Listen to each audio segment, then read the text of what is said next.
So don't tell me about using No, things I to fit don't. arguments, slippery wizard. I don't trust these guys. I already told you that. So why would you feel good if they made him the week 1 starter? But I told you, if he leapfrogs, Joe Flacco was on this team when they went to the playoffs the other year. If he leapfrogs the guys that they gave up assets for, that they took ahead of him, then it becomes like, all right, this guy's undeniable. Why would you put a stop sign up for that? Said Why you would don't you? Trust them. I don't. But that's going to be so the same. So you shouldn't feel good. But okay.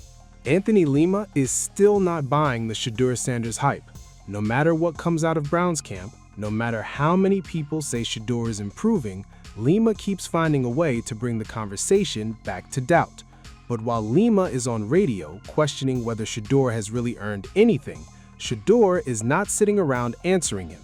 He is back in Colorado, training, throwing, working with receivers, and getting ready for the real battle that starts when camp opens.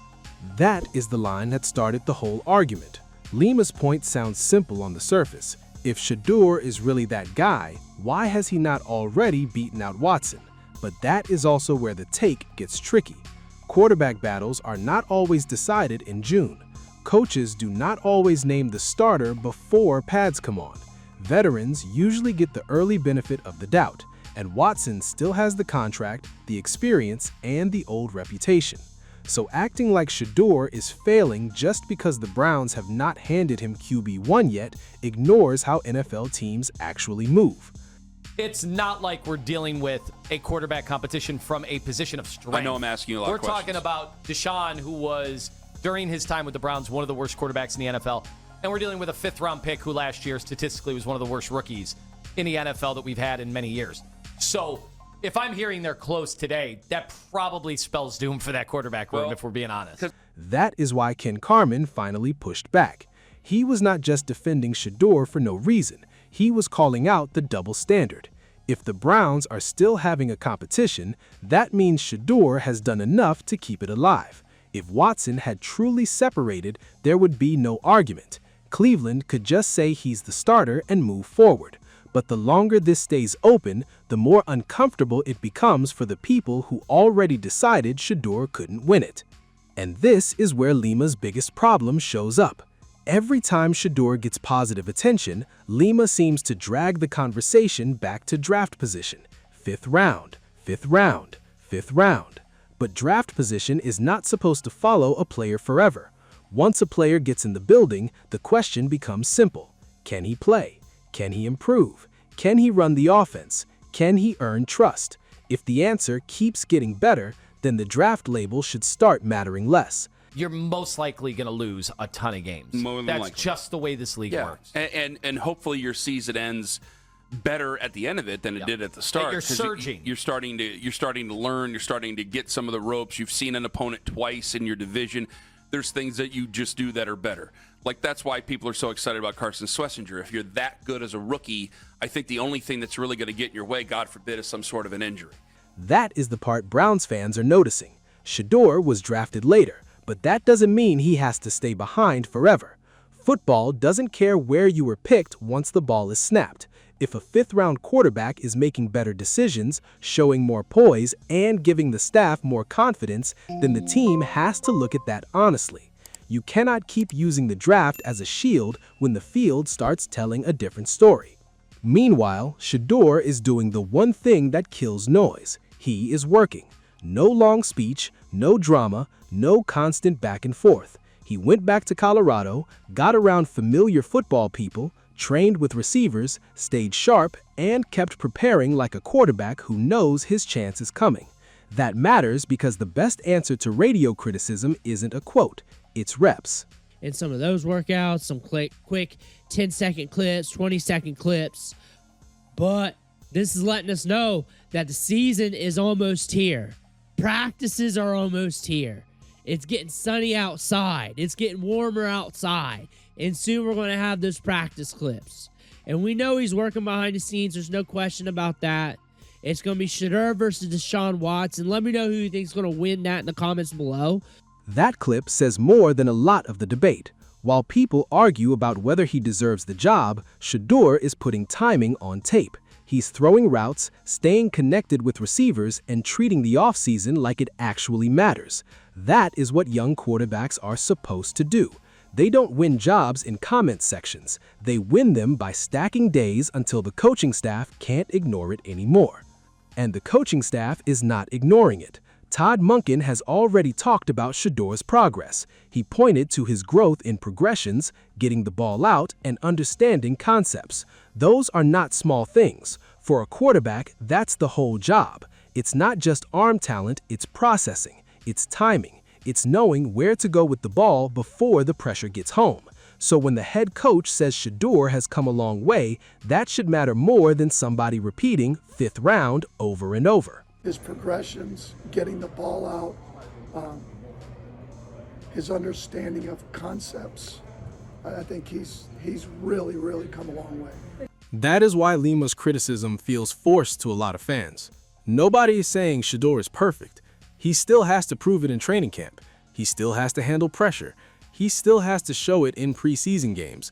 But there is a difference between saying a young quarterback still has work to do and acting like every positive sign is fake. When the coach says he is improving, when the front office says he had a strong spring, and when he is still in the quarterback conversation, that is not fan fiction. That is the story developing in front of everybody.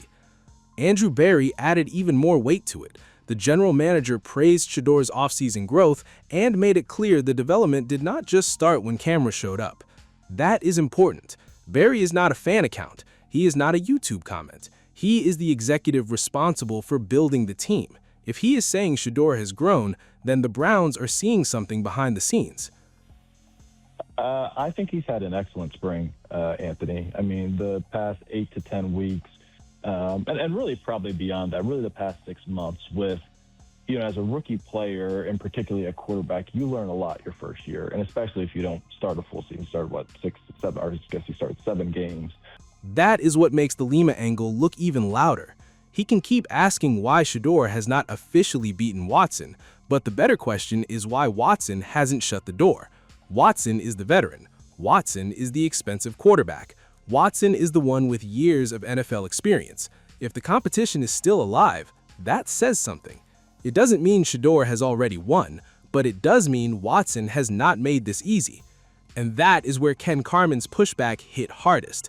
Lima kept framing Shedeur supporters like they were being emotional, but Ken pointed out the football reality. If the staff has seen enough to keep comparing Shedeur with Watson, then the conversation is valid. If people inside the building keep praising Shedeur's growth, then fans are not crazy for noticing. And if Lima keeps dismissing all of that, then it starts to feel less like analysis and more like a position he refuses to move from. It appears to me like they're trying to keep the reps between Deshaun and Shedeur as equal as possible. I don't get the impression that Todd Monken has his finger on the scales like Kevin Stefanski did last year. I do feel like this is more of a legitimate quarterback competition between Deshaun and Shedeur. From my standpoint, I think Deshaun is in the lead just because of his experience, and it stands to reason that he most likely will win the quarterback competition and be your Week 1 starter. Do I think he'll be the Week 17 or 18 starter? No, I do not. Now, training camp becomes the real test. This is where the talking slows down. Pads come on, the speed changes, the defense starts showing different looks, the coaches see who can process, who can protect the football, and who can handle pressure when things aren't scripted. If Shedeur keeps improving there, the conversation will change fast, because once a young quarterback starts winning real reps, the old excuses lose power. And Shedeur knows that. That is why the Colorado work matters. He's not training like somebody who just wants to survive camp. He's training like somebody who believes the job is available. He's sharpening his body, building timing, and staying connected to the habits that got him here. While Lima talks, Shedeur works. While people debate whether he deserves a chance, he is preparing to make the chance impossible to deny. That is the real difference in this story. Anthony Lima can keep questioning him. He can keep leaning on draft position. He can keep saying Watson should be ahead. That's his right. But the Browns are not going to decide this battle based on radio doubts. They're going to decide it based on practice, development, command, and who gives the offense life. If Watson wins clearly, then Watson wins clearly. But if he doesn't, Shedeur is already close enough to make this uncomfortable. And that is what Lima doesn't seem too ready to admit. Shedeur is not just a name. He's not just hype. He's not just Deshaun Sanders. He is a quarterback who keeps working, keeps improving, and keeps forcing the Browns to take him seriously. So, while the criticism gets louder, Shedeur's response stays the same. Train, throw, learn, lead. Let the coaches see it. Let the front office see it. Let camp expose the truth. Because when July arrives and the reps start counting, all the talking points will have to meet the field. And if Shedeur Sanders keeps looking like the player Todd Monken and Andrew Berry have been praising, Anthony Lima may have to explain why he spent so much time doubting the one quarterback who was actually doing the work.